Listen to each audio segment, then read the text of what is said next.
আল্লাহ সুবহানাহু ওয়া তাআলার রহমত, বরকত, মাগফিরাত এগুলো আমরা মাহে রমাদানে আদায় করার চেষ্টা করছি।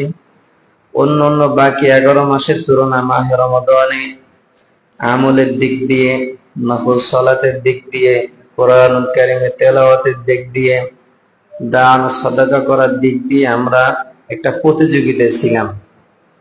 একটু সময় পাইলেই আমরা মসজিদে এসে কোরআন পড়ার চেষ্টা করতাম। সালাত শুরু হওয়ার আগে 5 মিনিট সময় থাকলে 2 রাকাত নফল সালাত আদায় করার চেষ্টা করতাম। এরকম করে অন্য 11 মাসের তুলনায় মাহে রমাদানে আমাদের একটা ধারা কি অব্যাহত ছিল। তো এই মাহে রমাদানটা মূলত ইমানদারদের একটা ট্রেনিং, 1 মাসের। এই 1 মাসের ট্রেনিংটা যদি আমরা ভালো করে নিতে পারি, তো আমাদের বাকি 11 মাস এই এক ট্রেনিং এর উপরে ভিত্তি করে সোজাভাবে চলতে পারবো। আর যার ট্রেনিং মাহে রমাদানে যত দুর্বল হবে, তার বাকি 11 মাসের আমলের প্রতিযোগিতা, আমলের মান তত দুর্বলতা পেয়ে যাবে। এজন্য আমরা যে যতটুকু পারছি আল্লাহ সুবহানাহু ওয়া তাআলাকে ডাকা, আল্লাহ পাক রব্বুল আলামিনকে সন্তুষ্ট করার জন্য। তো এইটা যদি আমরা নষ্ট করে ফেলি, এইটা যদি আমরা আবারও বাতিল করে ফেলি, তাহলে আমার ফান্ডাতে কিছুই থাকবে না। সেজন্য আমরা দেখবো যে আমাদের আমলগুলো যাতে ঠিক থাকে, আমলের ধারাটা যেন অব্যাহত থাকে। আল্লাহ সুবহানাহু ওয়া তাআলা সূরাতুল মুহাম্মাদের মধ্যে ইরশাদ করেন, ইয়া আইয়ুহাল্লাযীনা আমানু আতিউল্লাহা ওয়া আতিউর রাসূল ওয়া লা তুবতিলু আ'মালাকুম। হে ঈমানদারগণ, তোমরা আল্লাহ সুবহানাহু ওয়া তাআলার আনুগত্য করো এবং রাসূলের আনুগত্য করো। এরপরে আল্লাহ সুবহানাহু ওয়া তাআলা বলেন, ওয়ালা তুবতিলু আমালাকুম, তোমাদের আমলগুলোকে নষ্ট করো না, আমলগুলোকে বাতিল করো না। তো এমন কিছু কাজ, এমন কিছু কর্ম, এমন কিছু বিশ্বাস আছে যেগুলো করলে পরে আমলগুলো নষ্ট হয়ে যায়। আমার এই কষ্ট করে অর্জিত যে সম্পদ আমল আমি করেছি, এগুলা কি হবে? নষ্ট হয়ে যাবে। কারণ বনি আদমের সন্তানেরা সব সময় বলতে থাকে, রাসূলের হাদিস, মালি মালি ইবনে আদম মালি মালি। আদমের সন্তানরা বলে, আমার মাল, আমার সম্পদ, আমার টাকা, আমার পয়সা, আমার গাড়ি, আমার নারী সব আমার। এটা বনি আদমের সন্তানদের একটা অভ্যাস, এটা বলতে থাকে। আর নবী করিম সাল্লাল্লাহু আলাইহি ওয়াসাল্লাম বলেন, তুমি যে বলো তোমার মাল, তোমার মাল, আসলে তোমার মাল কতটুকু? মা আকালতা ফালাবিস্তা,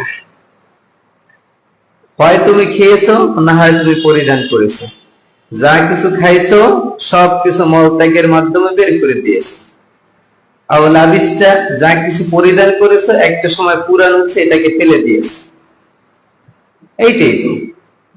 এরপরে নবী করিম সাল্লাল্লাহু আলাইহি ওয়াসাল্লাম বলেন, আও তাসাদাক্তা, আর যা কিছু তুমি সাদকা করেছো, অগ্রিম যা কিছু পাঠিয়েছো, এটাই তোমার সম্পদ, এটাই তুমি আল্লাহ সুবহানাহু ওয়া তাআলার কাছে জমা পাবা। এজন্য আমরা এই যতটুকু আল্লাহ সুবহানাহু ওয়া তাআলাকে খুশি করার জন্য করি বা করছি বা করব, এইটা যেন কোশ্চিনকালেও কোনো কাজের মাধ্যমে আমার থেকে নষ্ট না হয়। যখন আমরা দেখি যে কোন কোন কাজের মাধ্যমে আমাদের এই অর্জিত সম্পদ এগুলো নষ্ট হয়ে যায়, এমন কিছু আমল আছে, এমন কিছু বিশ্বাস, এমন কিছু কাজ যেগুলো করলে পরে অতীতের আমলগুলো কি হবে ভাই? নষ্ট হবে। নবী করিম সাল্লাল্লাহু আলাইহি ওয়াসাল্লাম বলেন, আলা ইন্না ফিল হাসাদ ইন্নাল হাসাদা ইয়াকুলুল হাসানাত কামা তাকুলুন নার আল হাতাব। তোমরা হিংসার থেকে বেঁচে থাকো, বিদ্বেষের থেকে বেঁচে থাকো। কেননা হিংসা, বিদ্বেষ মানুষের নেক আমলকে খেয়ে ফেলে, ধ্বংস করে ফেলে। কিভাবে? কামা তাকুলুন নারুল হাতাব, যেইভাবে খড়কুটা লাকড়ি আগুনে যখন পোড়ানো হয়, তখন এগুলার আগুন একেবারে ভস্মা করে ফেলে। তাহলে আমাদের অর্জিত যে সম্পদ, দীর্ঘ একটা মাস বসে সিয়াম সাধনা করছি, কিয়ামুল লাইল আদায় করছি, দান সাদাকা করছি, কোরআনুল কারীম তেলাওয়াতের মাধ্যমে খতম করছি, এই সব আমলগুলা নষ্ট হয়ে যাবে যে কাজের মাধ্যমে। তার মধ্যে অন্যতম একটা কাজ কি? যদি আমার অন্তরের ভিতরে হিংসা বিদ্বেষ পুষে রাখি, আমার মাধ্যমে যদি সমাজে হিংসা ছড়ায়, বিদ্বেষ ছড়ায়, তাহলে আমার এই অর্জিত যে সম্পদ, এইটাকে রাসূলের পরিবেশে আমরা দেখতে পাই যে ইয়াকুলুন নারুল হাতাব, যেভাবে খড়কুটা লাকড়ি এগুলো আগুনে পোড়াইয়া ভস্মা করে দেয়, তো হিংসা মানুষের নেক আমলকে অনুরূপ ভাবে ধ্বংস করে দেয়। তাহলে আমার আমল যদি ঠিক রাখতে হয়, তাহলে হিংসা মুক্ত অন্তর কি বানাতে হবে। আমার অর্জিত সম্পদ, এটাকে যদি ধরে রাখতে হয়, এটাকে যদি কিয়ামতের মাঠে আল্লাহ সুবহানাহু ওয়া তাআলার কাছ থেকে আদর আমাকে নিতে হয়, তাহলে হিংসা মুক্ত অন্তরের মালিক আমার হতে হবে, এক নম্বর। দুই নম্বর, আমল আমাদের নষ্ট হয়। আল্লাহ সুবহানাহু ওয়া তাআলা বলেন, ইন্নাহু মান ইউশরিক বিল্লাহ ফাকাদ হারামাল্লাহু আলাইহিল জান্নাহ ওয়া মাওয়াহুন নার। অন্য আয়াতে আল্লাহ সুবহানাহু ওয়া তাআলা বলেন, ওয়ালা আশরাকু লাহাবিতা আমালাকুম। বেশ কয়েকজন নবীদের আলোচনা করছেন আল্লাহ সুবহানাহু ওয়া তাআলা। নবী মুসা, হারুন, ঈসা, ইব্রাহিম, ইসমাঈল, ইয়াকুব, ইসহাক, এরকম অনেক নবীদের আলোচনা করে এসে বলতেছেন, ওয়ালা আশরাকু, এই সব নবীরাও যদি আমার সঙ্গে কোনো বিষয়ে অংশীদার সাব্যস্ত করে, আমার বিধানের সঙ্গে, আমার গুণের সঙ্গে, আমার হুকুমতের সঙ্গে, আমার শক্তির সঙ্গে যদি শরীক স্থাপন করে, লাহাবিতা আমালাকুম, তাহলে নবীদের আমলগুলো আমি বাতিল করে দেব। তাহলে দুই নম্বর বিষয়, যদি আমরা আল্লাহ সুবহানাহু ওয়া তাআলার সঙ্গে শরীক স্থাপন করি, তাহলে আমাদের অর্জিত সম্পদ এটা বাতিল হবে। বলেন তো, এক নম্বর বিষয় কি বলছি? যদি হিংসা করি, তাহলে মাহে রমাদানের অর্জিত যা কিছু সম্পদ আছে, এটা কি হবে? বাতিল হবে। যদি আমি শিরিক করি, তাহলেও আমার অর্জিত সম্পদ যা কিছু দান, সাদাকা, যাকাত, কোরআনের তেলাওয়াত, শ্রবণ, সিয়াম, এগুলোর মাধ্যমে যা কিছু অর্জন করছি, এটাও আমার বাতিল হবে যদি আমি শিরিক করি। এটা হতে পারে ক্ষমতার শিরিক, হতে পারে রাসূলের আল্লাহর সিফাতের কোন শিরিক, আল্লাহ সুবহানাহু ওয়া তাআলার বিধানের সঙ্গে সাংঘর্ষিক অংশীদার সাব্যস্ত হয়, এরকম কোন বিষয় যদি আমি করে থাকি, তাহলে সেটা শিরিক হবে। আর যদি শিরিক করি, তাহলে আল্লাহ সুবহানাহু ওয়া তাআলা আমার আমলটাকে কি করবেন? বাতিল করে দেবেন। তিন নম্বর একটা বিষয়, মানুষের আমল ধ্বংস হয়ে যায়, আমল নষ্ট হয়ে যায়। সেটা হলো, যদি মানুষ কখনো বেদাত করে, নেকি পাওয়ার আশায় নবী করিম সাল্লাল্লাহু আলাইহি ওয়াসাল্লামের সুন্নাহর বাহিরে নতুন কোনো কিছু আবিষ্কার করে এটাকে বলে আমি এটার মাধ্যমে নেকি পাবো। সহজে আমরা যেটা বলি যে বিদআত করা, এটার মাধ্যমে মানুষের আমল কি হয়? ধ্বংস হয়ে যায়। তো আমরা যেটা বলতে চাইছিলাম যে মাহে রমাদানের অর্জিত যা কিছু আমল আছে, এগুলো যদি ধরে রাখতে হয় আমাকে, এগুলার মাধ্যম করে যদি কিয়ামতের মাঠে জাহান্নামের শাস্তি থেকে আমাকে রক্ষা পেতে হয়, তাহলে আমাকে হিংসা মুক্ত জীবনযাপন করতে হবে, বিদ্বেষ মুক্ত জীবনযাপন করতে হবে, শত্রুতা মুক্ত জীবনযাপন করতে হবে, দালালি মুক্ত জীবনযাপন করতে হবে। আল্লাহ রাসূল সাল্লাল্লাহু আলাইহি ওয়াসাল্লাম বলেন, ওয়ালা তাজাসসু, তোমরা একে অপরের দোষ অন্বেষণ করো না। ওয়ালা তানাজাসু, তোমরা একে অপরের পেছনে গোয়েন্দাগিরি করো না। ওয়ালা তাদাবারু, তোমরা একে অপরের সঙ্গে শত্রুতা করো না। ওয়াকুনু ইবাদাল্লাহি ইখওয়ানা, তোমরা আল্লাহর বান্দারা একে অপরের ভাই হয়ে যাও। আল মুসলিম আকুল মুসলিম, মুসলমান মুসলমান আরেকজনের কি? ভাই। হুজুরাতে আল্লাহ সুবহানাহু ওয়া তাআলা বলেন, ইন্নামাল মুমিনুনা ইখওয়া, মুমিন আরেক মুমিনের কি? ভাই। আজকে যদি আমরা এই বিধানগুলা, ইসলামের এই সৌন্দর্যগুলো যদি কলবের ভিতরে লালন পালন করতে পারি, যে আমি একজন মুসলিম আর একজন মুসলমান আমার কি? ভাই। আমি একজন মুমিন আর একজন মুমিন আমার কি? ভাই। আল্লাহ রাসূল সাল্লাল্লাহু আলাইহি ওয়াসাল্লাম বলেছেন আমাকে ভাই ভাই হিসেবে থাকতে।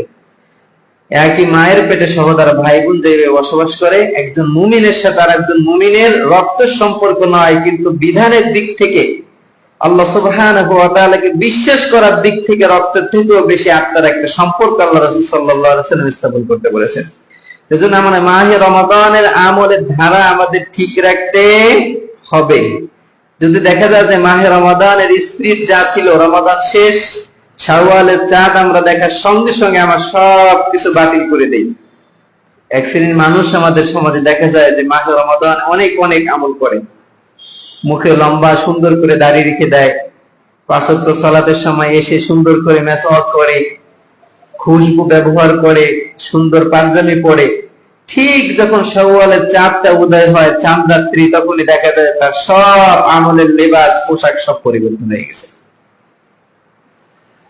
আমার এক মাসের ট্রেনিং দিয়ে যদি আমি সামান্য একটা দিন, দুইটা দিন, একটা সপ্তাহ যদি আমি এর ফলাফল হিসেবে নিতে না পারি, তাহলে সেই কিয়ামতের মাঠ, হাসর নাসর, কবর, এটা তো আর একটু দূরের ব্যাপার। তখন আমার অবস্থাটা কি হবে? মানুষের আগের অবস্থা আর পরের অবস্থা, মাঝখানে যদি একটা কাজ সংগঠিত হয়, এটা যদি পরিবর্তন না হয়, তাহলে তার আগ পর দুইটাই সমান। হজ করতে মানুষেরা যায়, হজের ব্যাপারে যে ফজিলতের হাদিস, যদি কোনো ব্যক্তি হজ করে আর হজ যদি আল্লাহ সুবহানাহু ওয়া তাআলা কবুল করেন, তো আল্লাহ রাসূল সাল্লাল্লাহু আলাইহি ওয়াসাল্লাম বলেন, ওই ব্যক্তি যেই দিন তার মা তাকে জন্ম দিয়েছে, প্রসব করেছে, সেই দিন যেই রকম নিষ্পাপ ছিল, আল্লাহ পাক রব্বুল আলামিন তাকে সেই রকম নিষ্পাপ বানিয়ে দেয়। তো একজন গুনাহগার মানুষ আর একজন নিষ্পাপ মানুষ, দুইজনের চলাচল, কথাবার্তা, ওঠা বসা, লেনদেন, এটা কি এক থাকবে না ভিন্ন থাকবে? বলেন, ভিন্ন হবে। তো এই জন্য আমার মাহে রমাদানের অবস্থা আর মাহে রমাদানের পরবর্তী অবস্থা, এটা যদি পরিবর্তন আনতে না পারে, তাহলে আমি এই মাহে রমাদান পেয়ে কতটুকু অর্জন করতে পারলাম? রমাদানে আমার যে অবস্থা ছিল, বা রমাদানের আগে যে অবস্থা ছিল, মাঝখানে রমাদানটা ভালো ছিল, রমাদানের পরে আবার কি একই অবস্থা, তাহলে আমি এই রমাদান দিয়ে আল্লাহ সুবহানাহু ওয়া তাআলাকে তেমন খুশি করতে পারিনি। এই জন্য মাহে রমাদানের যে ধারা আমাদের ছিল, এটা আমরা শক্ত হাতে কি করব? ধরবো। মাহে রমাদানের কোরআনের তেলাওয়াতটা আমরা শক্ত করে ধরবো। আমাদের অনেককে দেখলে পরে মনে হয় যে এদের আত্মবিশ্বাস, শুধুমাত্র কোরআনটা মনে হয় মাহে রমাদানে পড়ার জন্যই নাজিল হয়েছে। আসলে কোরআন কি শুধু মাহে রমাদানে পড়ার জন্য নাজিল হয়েছে? মৃত্যু মানুষ যখন মারা যায় তখন খতম করার জন্য নাজিল হয়েছে? এই কোরআন তো আমার এ টু জেড, জাগ্রত অবস্থায় কোরআন আমার, ঘুমন্ত অবস্থায় কোরআন কি আমার। মাহে রমাদানেও কোরআন আমার, রমাদানের বাহিরে 11 মাসও কি কোরআন আমার। আমরা যদি শুধু ক্ষণস্থায়ী একটা সময় কোরআন ধরলাম, বাকি সময় যদি কোরআনটা ছেড়ে দিই, সূরাতুল ফুরকানের বক্তব্য অনুযায়ী কিয়ামতের মাঠে আল্লাহ রাসূল আমাদের বিপরীতে তিনি অবস্থান নিয়ে বলবেন, অকালা রাসূল, রাসূল তিনি বক্তব্য দেবেন, ইয়া রাব, হে আমার প্রতিপালক, ইন্না কওমিত্তাখাযু হাযাল কুরআনা মাহজুরা, আমার কওম, আমার জাতি, আমার উম্মাহ এই কোরআনকে ছেড়ে দিয়েছিল, আজকে আমি আমার উম্মতকে ছেড়ে দিলাম, তোমার যা ফয়সালা হয় আল্লাহ তুমি তাই করো। তো এই জন্য মাহে রমাদানে যখন আমরা এসে 10 মিনিট সময় পেলে তেলাওয়াত শুরু করছি, একটা টার্গেট নিয়েছি যে আজকের দিনে একটা পারা তেলাওয়াত করব।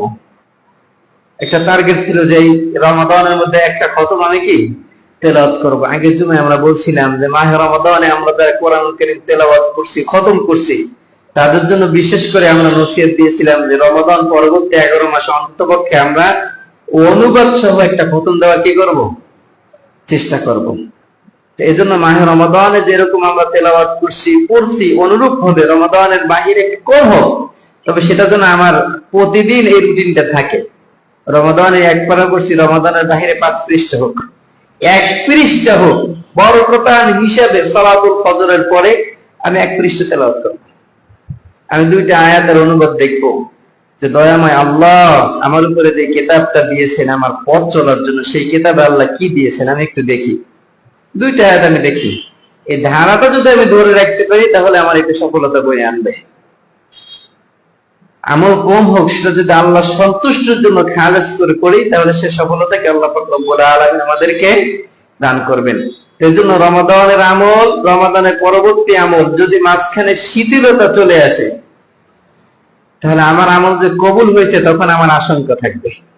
আর যদি দেখা যায় যে না, আমলের ধারা কম হোক বেশি হোক, এটা এখন স্পিরিট কি আছে, রমাদানে আযান কানে যাওয়ার সঙ্গে সঙ্গে উযু করতে হবে, মেসাক করতে হবে, পাঞ্জাবি নিয়ে সোজা মসজিদে চলে আসছে। রমাদান পরবর্তী সময়ে শয়তান তো ধোঁকা দিবে, তাহলে এই ধোঁকায় পড়ে যদি একেবারেই জামাতটা ছেড়ে দিই, তাহলে আমার রমাদানের ট্রেনিংটা পরিপূর্ণ কি হয় নাই। তো এই জন্য রমাদানের ধারাটা ধরে রাখার জন্য আমাকে এবং আপনাকে কঠোরভাবে চেষ্টা করতে হবে। মাহে রমাদানে আমরা অনেকেই সালাতুল ফজর জামাত একসঙ্গে আদায় করছি, সাহারি খাওয়ার পরে আস্তে আস্তে করে মসজিদের দিকে চলে আসছে। একটা মাস কি আনন্দের সঙ্গে জামাতের সঙ্গে সালাত আদায় করছি। এখন দেখা যায় মাহে রমাদানের পরে এখন ফজরের সালাতে মুসল্লি কম না বেশি? কম, কমে গেছে। সেই আমরা যারা সিয়াম পালন করছি, যারা সাথে খেয়েছি, তাদের মধ্য থেকে 2-4-5 জন, হয় তখন ছিল 20-25 জন, এখন চলে আসছে কয়েকজনের কোটায়, 5 জনের কোটায়। আমার আমলের শিথিলতা চলে আসছে। এমন কি হয়ে গেল যে আমার আমলের মধ্যে শিথিলতা চলে আসছে? আল্লাহর পক্ষ থেকে এমন কোন মেসেজ কি আছে কোথাও যে রমাদানে তোমরা জামাতের সঙ্গে পড়বে, রমাদানের বাইরে যদি না পড়ো তাতে কোনো সমস্যা নাই? আছে এমন কোন মেসেজ? আছে? আমরা পাইনি, আপনারা পাইছেন? যদি না পেয়ে থাকি তাহলে আমাদের এই শিথিলতা বয়ে আনা মানা শয়তানের ওয়াসওয়াসা আমার ভিতরে এখনো প্রবেশ করে এটা বাধা দিচ্ছে একেবারে। এইটা দূর করে দিতে হবে। যে স্পিরিট রমজানে আমি চলাফেরা করছি ওই স্পিরিট হুবহু থাকবে না। রমজান তো একটা বরকতময় মাস, কিন্তু তার কিছুটা স্পিরিট আমার ভিতরে থাকবে, ধরে রাখার চেষ্টা আমি কি করব। যখন শিক্ষক ট্রেনিং গুলো হয়, আমাদের হুফাজের ট্রেনিং গুলো যখন হয়, তো দেখা যায় ট্রেনিং এর পরে মোটামুটি প্রতিষ্ঠান সোজা হয়ে যায় একবারে। কারণ ট্রেনিং এ তো একটা পূর্বক থাকে।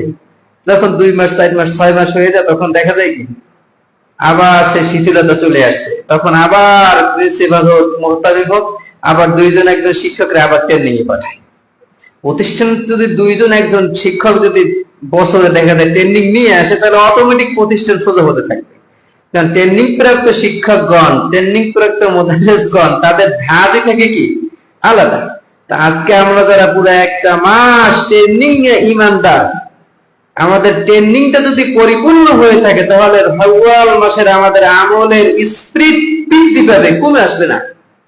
আর যদি দেখা যায় যে না, আমলের স্পিরিট লো হয়ে গেছে, শীতলতা চলে আসছে, তাহলে আমি বা আপনি এটা বলতে বাধ্য থাকবো যে রমাদানের ট্রেনিং আমার ফাঁকি হয়েছে, রমাদানের আমলে আমার ঘাটতি হয়েছে, রমাদানের আমলে আমি কবুলিয়াত আল্লাহ সুবহানাহু ওয়া তাআলার কাছ থেকে পরিপূর্ণভাবে আনতে পারিনি। তো এই জন্য রমাদান পরবর্তী সময় আমাদের অন্যতম টার্গেট এইটা নেব যে আমার যে আমলের মাধ্যমে আল্লাহকে খুশি করার জন্য চেষ্টা করছি, সে আমলের ধারাটা আমি ধরে রাখবো, প্রাণপণ ভাবে আমি চেষ্টা করব। আল্লাহ পাক রব্বুল আলামিন মাহে রমাদানে যে হিদায়াত আমাকে দান করেছিলেন, এটা আমরা অবশ্যই আলহামদুলিল্লাহ বলে গ্রহণ করবো। কারণ রমাদান মাসে আমরা নামাজ পড়ছি, তিলাওয়াত করছি, দান সদকা করছি, মানুষের উপকার করছি, ইফতারি করছি, সব নেক কাজগুলো করছি। এটা আল্লাহর হেদায়েত পাইছি বিদেই কি করতে সক্ষম হয়েছে। এখন এই হেদায়েত যদি আমার কোনো কারণে গোমরাহিতে পরিণত হয়ে যায়, তাহলে আমি তো একটা পাপিষ্ঠ হয়ে যাব। এই হেদায়েতের ধারা আমাকে ধরে রাখতে হবে। ধরে রাখার জন্য বেশি বেশি করে আল্লাহ সুবহানাহু ওয়া তাআলার কাছে চাইতে হবে। কোন এক বিদ্বান বলেছিল যে হিদায়াতের বিষয়টা এমন নয় যে আপনি শুধু কালিমাতুশ শাহাদা লা ইলাহা ইল্লাল্লাহ পড়লেন আর আপনি হিদায়াত প্রাপ্ত মুমিন মুসলমান হয়ে গেলেন, বিষয়টা এমন নয়। হিদায়াতের বিষয়টা কি? তিনি উক্তি দিয়ে বলেন, হিদায়াতের বিষয়টা হলো দৈনিক জীবনে পানি পান করার মতো। 3 লিটার 4 লিটার পানি আপনি পান করেন, যখনই তৃষ্ণা পায় তখনই আপনি কি পানি খেয়ে নেন।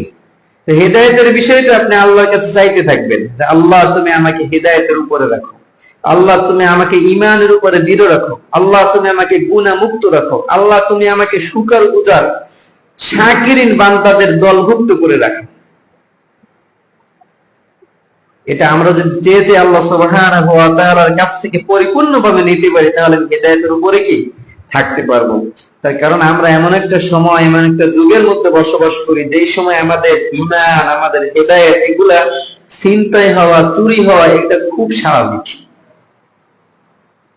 এমন একটা বৈঠকে আপনি বসলেন যেখানে আপনার ঈমান চুরির আলোচনা চলতেছে, এমন একটা বৈঠকে আপনি বসলেন যেখানে আল্লাহ সুবহানাহু ওয়া তাআলার শানের, রাসূলের শানে বেয়াদবিপূর্ণ আলোচনা চলতেছে। আপনি কিছু বলতেছেন না, কিন্তু আপনার তার বক্তব্যগুলো আপনি একটু সায় দিতেছেন যে না, আপনার কথাটাই তো লজিক আছে, তোমার কথায় তো যুক্তি আছে। দেখবেন সুন্দর সুন্দর মানুষেরা ইসলামকে ক্ষতি করার জন্য, ইসলামকে নষ্ট করার জন্য বিভিন্ন সময় তারা বিভিন্ন যুক্তি আমাদের সামনে কি করে দাঁড় করে দেয়। তখন দেখা যায় যে আমাদের যখন আমল বা ইলমের কমতি থাকে তখন আমরা আস্তে মাথা নেড়ে তাদেরটা কি করি, সমর্থন করি। তা আসলে লোকটা জানে না যে আসলে আমার এই সমর্থনটাকে আমার ইমান আনবে না ইমানটা হারাই ফেলবে। এই সমর্থনের কারণে আমি কি ইসলামের মধ্যে থাকবো না ইসলাম থেকে খারিজ হয়ে যাব, এটা সে নিজেও কি জানে না। এজন্য বেশি বেশি করে আমরা আল্লাহ সুবহানাহু ওয়া তাআলার কাছে হিদায়াত এটা প্রার্থনা করব। ঈমানের দৃঢ়তা আমরা কি করব, প্রার্থনা করব। কল্পের দৃঢ়তা, পরিষ্কার পরিচ্ছন্নতা এটা আমরা প্রার্থনা করব। কারণ আমরা ওই সানি খুতবা শেষে আমরা একটা বক্তব্য দিয়ে থাকি, ফাযকুরুনি আযকুরকুম ওয়াশকুরুনি ওয়ালা তাকফুরুন। তোমরা আমাকে স্মরণ করো, আমি তোমাদেরকে স্মরণ করব। আযকুরকুম, কত সুন্দর কথা। আপনি যদি আল্লাহ সুবহানাহু ওয়া তাআলাকে স্মরণ করেন, তার স্মরণটা আপনার দিলের মধ্যে রাখেন, আল্লাহ পাক রব্বুল আলামিন আপনাকে স্মরণ করবে। আপনি যদি তাকে মনে মনে স্মরণ করেন, কাকে? আল্লাহকে। যদি মনে মনে আপনি স্মরণ করেন, আল্লাহ পাক রব্বুল আলামিন সে আপনাকে মনে মনে স্মরণ করবে। আপনি যদি কোনো মজলিসে বসে আল্লাহ পাক রব্বুল আলামিনকে স্মরণ করেন, আল্লাহ পাক রব্বুল আলামিন দুনিয়ার থেকেও উত্তম ফেরেশতাদের মজলিসে বসে আপনাকে স্মরণ করবে। এই জন্য আমরা মাহে রমাদান পরবর্তী সময়ে প্রথম টার্গেট আমাদের রমাদানের আমলগুলো ধারা কি করবো ভাই, ধরে রাখার চেষ্টা করব। আমলের স্পিরিট এটা যেন একেবারে নিষ্ক্রিয় হয়ে না যায়। জামাতের বদ্ধ নামাজ পড়ার যে একটা অভ্যাস আমাদের ছিল, এইটা যেন একেবারে বাতিল হয়ে না যায়, এটা ধরে রাখার চেষ্টা করব। বিশেষ করে যে হাফিজু আলা সালাওয়াতি ওয়াস সালাতিল উসতা, তোমরা সালাতগুলো সংরক্ষণ করো, বিশেষ করে মধ্যবর্তী সালাত। মুহাদ্দিসিনে কেরাম অনেক ব্যাখ্যা করছেন। সর্বশেষ আলোচনা যেটা হাফিজু আলা সালাওয়াতি ওয়াস সালাতিল উসতা দ্বারা সালাতুল আসরকে সম্বোধন করা হয়। কারণ প্রত্যেকটা সালাতটাই গুরুত্বপূর্ণ ঈমানদারের জন্য, কিন্তু বিশেষ করে যেই সালাতগুলো উম্মতের জন্য ছুটে যায়, বান্দাদের জন্য ছুটে যায়, সেইগুলোর উপর বেশি দিকপাত করছে। আসরের সালাতটা আমাদের থেকে ছুটে যাওয়ার সম্ভাবনা খুব বেশি থাকে। যারা চাকরি বাকরি করে তাদের ওই টাইমে ছুটি হয়, চিন্তা করে যে না বাড়িতে গিয়ে পড়বো, বের হয়ে একবারে ফিরে শুয়ে পড়বো, এটা পড়তে পড়তে এক সময় দেখা যায় মাগরিব হয়ে যায়, এটা কাজে হয়। যারা যুবক থাকে খেলাধুলা করার জন্য ওই সময় মাঠে নেমে করে সালাতটা আদায় না করে, নানা কারণে দেখা যায় যে আসরের সালাতটা কি মিস হওয়ার সম্ভাবনা বেশি থাকে আমাদের। এই জন্য প্রত্যেকটা সালাতে আমাদের গুরুত্বপূর্ণ। আসরের সালাতের ব্যাপারে নবী করিম সাল্লাল্লাহু আলাইহি ওয়াসাল্লাম বলেন, যারা আসরের সালাতে ছুটে গেল, তার সম্পদ এবং সন্তান এই কোনোটাই তার জন্য গ্রহণযোগ্যতা নাই। আমরা সন্তান দিয়ে, সম্পদ দিয়ে এটার মান বৃদ্ধি করি, ভবিষ্যৎ ভালো করার চেষ্টা করি, অহংকার করি বা মর্যাদা পাওয়ার একটা মাধ্যম মনে করি। তো রাসূলের পরিবেশে যে আসরের সালাত ছেড়ে দিল, তার সন্তান সম্পত্তি কোনোটাই তার কাজে আসলো না। যেটা দিয়ে আমার ভবিষ্যৎ ভালো করব, ইজ্জত বাড়াবো, মান উন্নয়ন করবো, রাসূলের পরিবেশে এটা ছেড়ে দিল, তার মানে সে সবটাই কি দুনিয়ার মধ্যে শেষ করে দিল। এটা রাসূলের পরিবেশে। তো এই জন্য আমরা ৫ ওয়াক্ত সালাত যে জামাতে পাবন্দি দিয়ে আদায় করার চেষ্টা করছি, তেলাওয়াতের মাধ্যমে কোরআনুল কারীমকে খতম করার, আল্লাহ সুবহানাহু ওয়া তাআলার মহত্বগুলো শ্রবণ করার চেষ্টা করছি। অনুরূপ ভাবে রমাদান পরবর্তী সময়ে ধারাগুলো আমরা ধরে রাখবো এবং মাঝে মধ্যে আমরা সিয়াম পালন করব। যদি আমরা পারি সপ্তাহে 2টা সিয়াম পালন করব, সোমবার এবং বৃহস্পতিবার। আরো যদি পারি আরবি মাসের 13, 14, 15 তারিখে সিয়ামটা পালন করব। শাওয়াল মাসে আমাদের তো বিশেষ ফজিলতের 6টা সিয়াম আমাদের আছে। মান সামা রমাদান সুম্মা আতবাউ সিত্তা মিন শাওয়াল কানা কাসিয়ামিদ দাহর। যে ব্যক্তি মাহে রমাদানের সিয়ামকে পূর্ণ করলো আর শাওয়াল মাসের 6টা সিয়াম পালন করলো, আল্লাহ রাসূল সাল্লাল্লাহু আলাইহি ওয়াসাল্লাম বলেন, কানা কাসিয়ামিদ দাহর, সেজন্য সারা বছর সিয়াম পালন করলো। এজন্য আমাদের এই মাসের 4-5 তারিখ হয়ে গেছে, বাকি যে 29-30 তারিখ আছে, এর মধ্যে আমরা যদি 6টা সিয়াম পালন করি, তাহলে আমরা এই নফল সিয়ামের মাধ্যমে কয় বছরের সিয়াম পাবো বলেন? 1 বছর সিয়াম পালন করার নেকি কি আমরা পাবো। তো এখানে মুহাদ্দিসিন কিরাম সুন্দর কিছু উক্তি দিয়েছেন, তার ভিতরে একটা হলো, দেখেন আমরা যদি কোনো একটা আমল করার নিয়ত করি সঙ্গে সঙ্গে একটা নেকি পাই, আর আমলটা করার পরে কম হইলেও আল্লাহ সুবহানাহু ওয়া তাআলা 10টা নেকি দান করেন। কয়টা নেকি বলেন? 10টা নেকি। তাহলে আমরা যদি 6টা সিয়াম পালন করি, কমও যদি পাই, তাহলে 6 10 কি কয়টা? বছরে কয় দিন? মাহে রমাদানে আমরা 29টা বা 30টা পালন করি নাকি? এবার 29টা পালন করছি। যদি 30টা হয় তো 30 আর 6 36, 36 10 কে 360 হয় না? হয় বছর পড়ে পড়ে। তাহলে যদি কমও হয় তাহলে এইভাবে আমাদের সারাটা বছরের সিএম কি হয়ে যায়। তো এই জন্য আমরা এই চেষ্টাটা করব, আমরাও পালন করব, আমাদের বাড়িতে যারা আছে তাদেরকেও পালন করার জন্য উৎসাহ দান করব। যদি পারেন তো একটানা 6টা আপনি পালন করলেন, অথবা ভেঙ্গে ভেঙ্গে আপনি পালন করলেন, এই সিএমটা আমরা পালন করে নেব। সেক্ষেত্রে আমরা ছোট্ট একটা মাসালা মনে রাখবো, আমাদের বাড়িতে মা বোন যারা আছে তাদের আল্লাহ প্রদত্ত অসুস্থতার কারণে দেখা যায় 2-4-5টা সিয়াম মাহে রমাদানে ভঙ্গ হতে পারে। সেই যে কাজা সিয়াম সেটা কিন্তু এইটার সঙ্গে অ্যাড করতে পারবেন না। কথা বুঝতে পারছেন? আল্লাহ প্রদত্ত অসুস্থতার কারণে মা বোনদের যে সিয়াম ভঙ্গ হয় মাহে রমাদানে, সেইটা বাদে এই 6টা সিয়াম পালন করবেন। দেখা গেছে 5টা তার কাজা হয়ে গেছে, সেই 5টার জন্য শাওয়াল আছে, এর পরবর্তী মাস যে সময় কি পালন করতে পারবে। কিন্তু এই যে ফজিলতের যে 6টা, এই 6টা আমরা কোন সময় পালন করব? এই 29-30 দিনের মধ্যে আমরা এই সিয়ামটা কি করব? সম্পূর্ণ করব। আল্লাহ সুবহানাহু ওয়া তাআলা আমাদেরকে মাহে রমাদান পরবর্তী সময় আমলের যে প্রতিযোগিতা আমাদের রমাদান মাসে ছিল সেই ধারা অব্যাহত রাখার তৌফিক দান করুক। আল্লাহুম্মা আমিন। সুবহানাকাল্লাহুম্মা ওয়া বিহামদিকা আশহাদু আল্লা ইলাহা ইল্লা আনতা আস্তাগফিরুকা ওয়া আতুবু ইলাইক।